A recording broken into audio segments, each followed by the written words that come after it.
guys, so today I learned two very different things, the first of which I'll talk about is text messaging, which was invented in Germany by this guy named Friedhelm Hillebrand. I don't know how to pronounce it, but something.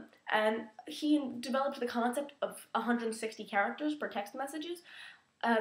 People didn't think that that would be, enough. They wanted to invent some sort of way to communicate with text, some sort of standardized textual communication for cellular devices, thinking more specifically of, car cell phones at the time, I think, for, people working out of their car as a mobile office, because cell phones were not as accessible a mode of text communication because they didn't have keyboards yet, and that was really cumbersome to type out. But, so, whatever, the concept was developed by this guy, and he said 160 characters, but people didn't believe him.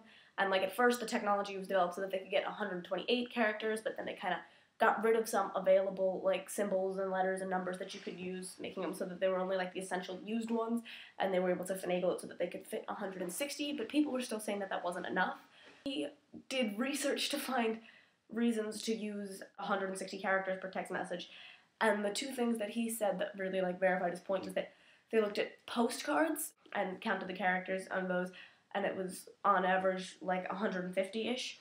And then they looked at telex, which was a telegraph communication system that had no character limit. And they found that most people would still convey their message in less than 160 characters, even when they had no character limit placed on them. And so he was like, I know this isn't the best evidence, but hey, let's go for it. We got 160, so why not? And then text messaging came to be, and it took off fast and became the biggest form of communication today, influencing even Twitter was developed with the 140 character limit with the idea of texting so that they could, have mobile interaction easy, because they didn't want it to be spanning multiple text messages if you didn't have, a phone that would receive it concisely. So they're just 140 characters for the text of your tweet, and then the remaining 20 characters left for your, unique username ID thing.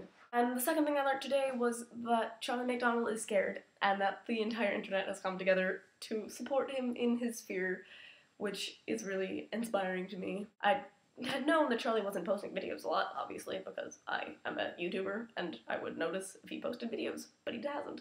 And I've been kind of thinking that it was something along those lines of, he's got other things to do, but I didn't really, I assumed he had just given up on his feature film, because that had just not happened, and then he changed it from a feature film to a short film, and that didn't happen. So I was just whatever, I don't need a film from Charlie as long as he makes videos, and then he didn't make videos, and I was like, man, this is sad. I miss Charlie. And then I saw that video, and I was like, oh, Charlie.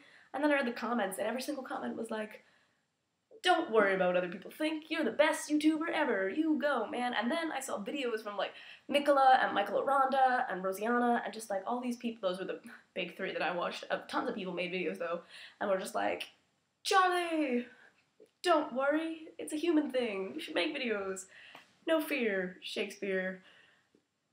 Not that last sentence, but I was just, it warmed my heart to see the internet bond together, and to know that there's insecurity in everyone about posting videos on YouTube, and that it's okay, because Sam and I have conversations a lot about, what we'll do after the year is over, and sometimes we're like, we'll just unlist all the videos. We shouldn't get rid of them, but we don't need to keep them around because they're not all good, and that is true. They're not all good.